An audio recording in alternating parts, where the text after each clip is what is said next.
Hello, this is Dennis. I thought today I might show you a little bit about pressure transducers. A pressure transducer is a little different from, say, a pressure switch, where a pressure switch just has a singular action. A pressure transducer would use a voltage which would be supplied to it from a printed circuit board controlling system, and depending on the amount of pressure applied to the sensor, it will also feed back a reference voltage to the board, so that the board can determine what pressure the system is at based on an analog to digital conversion. Now, the pressure transducers that we see these days are typically on much larger systems, so sort of larger ducted units all the way up to your multi-VRV, VRF styles. They're responsible for a lot of things. For instance, they do low and high pressure. They can also be available in a universal application where it does both. But they are also the first line against protection for low and high pressures, and typically we see a high and a low pressure in the system itself with a separate sensor.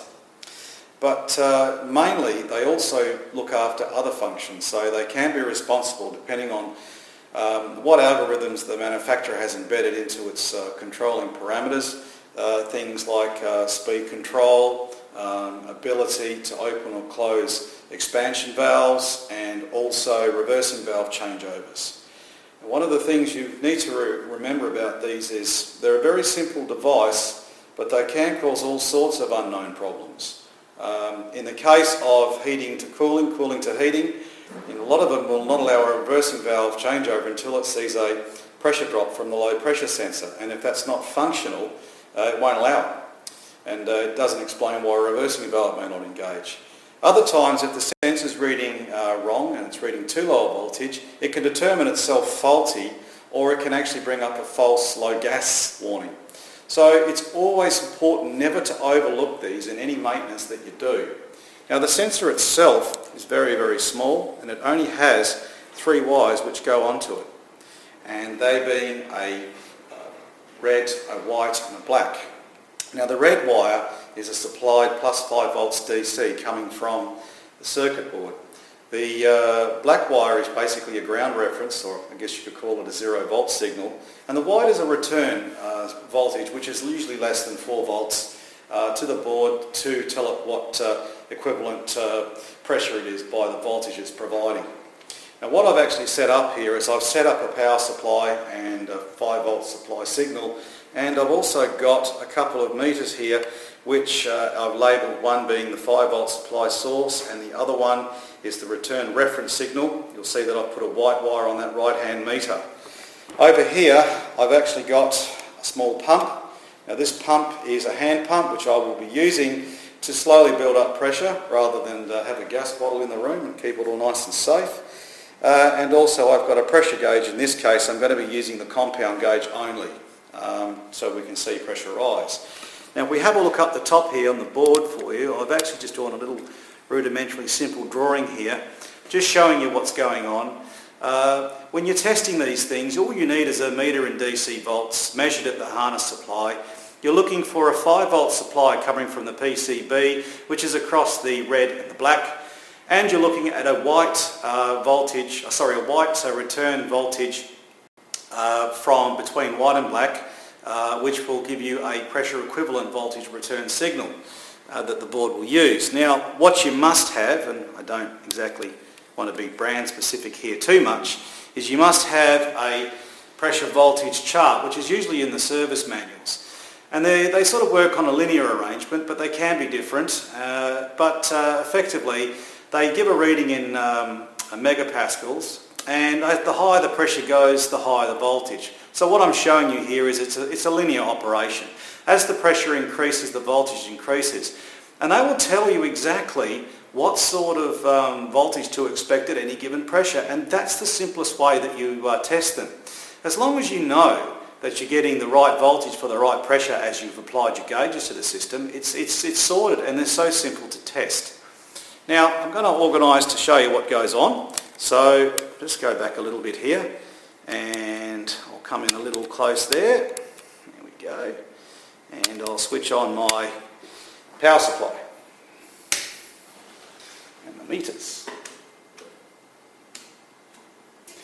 Okay, so we can see over there that we've got a 5 volt signal which is currently on the left-hand meter. Okay, that's basically just been set up by myself from the power supply.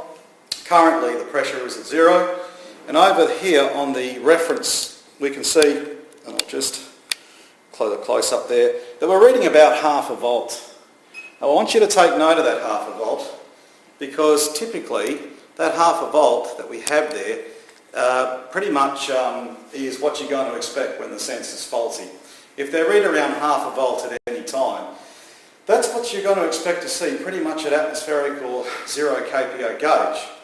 So what I'm going to do for you is I'm going to hand pump it. I just want you to have a look at the right hand side meter and see what happens, just so you've got an idea as to the way it works. So if I give it a bit of a pump, you'll see that, and I know you can't see the gauge at the moment, but you'll actually see that it's rising. Now I'm going to bring it up to about 1 volt. Okay. It's a slow process. You'll see that the 5 volt reference hasn't changed. Okay, so we're up about 1 volt at the moment here. And so this voltage is coming back from the white reference wire off the transducer itself. And if you were reading any given pressure, you would use your pressure voltage chart to give you a comparative to see whether that's right. Now if I go over here to the gauge, you'll see that the compound gauge has gone up to about 400, roughly 400 odd kPa, if I can get this thing to focus. Focus you. It's a bit of a problem, this one. So it's about 400 kPa. And I don't actually have the chart for this particular model of sensor from the brand that it was from, but really that's irrelevant. Now, don't ever overlook these. It's very important that you always test them. Now, in the case of a single ducted system, you've only really got 1, maybe 2 to look at. But if you're dealing with a multi-VRV system, you need to be a little careful there, because you may have more than one of these in any one outdoor unit. And depending on which one's running and how it's sequencing it or optimising the operation between outdoors and capacity control, one of them could be causing you problems. So don't just exclude one that, say, possibly is on a master condenser. You'd want to check the whole lot. It's a very simple process. It's a low voltage operation. They're usually very, very easy to test from the board and typically very accessible. But again, when you're exposing yourself to any live work, it's always a good idea for you to take all the precautions required. So I hope that's been a little bit informative for you today with regard to that. And I hope that they're not as scary as perhaps you once first thought. The pressure transducers are very, very simple things. They don't have any dramas as far as failure, but I can tell you that if they do fail, I've typically found from my experience, and again, don't quote me please on this, that it's usually the high pressure ones which go. All right?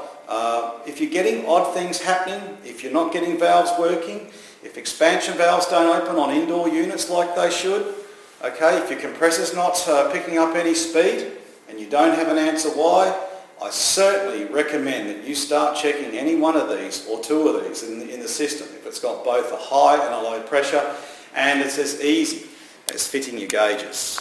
Okay, so I'm going to just let the pressure out at the moment. We'll bring it back to atmospheric. I'll just turn on the meters again. Okay, and you'll see we've dropped right back down again. Okay, so that's pressure transducer testing. One last word. The pressure transducers are not always necessarily removable in terms that you will have to check whether they can be removed if they've got a self-sealing Schrader type arrangement on them. Some of them do not, and if that is the case, you may have to decant the system and recover the refrigerant in order to change one. So please, don't just take them off assuming that they'll self-seal behind you. Now there are some brands that have that, which is a very handy thing, and I would hope a lot of the manufacturers get on board with that design. But others do not, so please be absolutely sure about that before you do any sort of service to any pressure transducer that you have. The Pressure transducer tables for both high and low or universal are all very different from each other, so please make sure that you've got the right data when you are checking a transducer out. Okay, thanks a lot. I'll see you.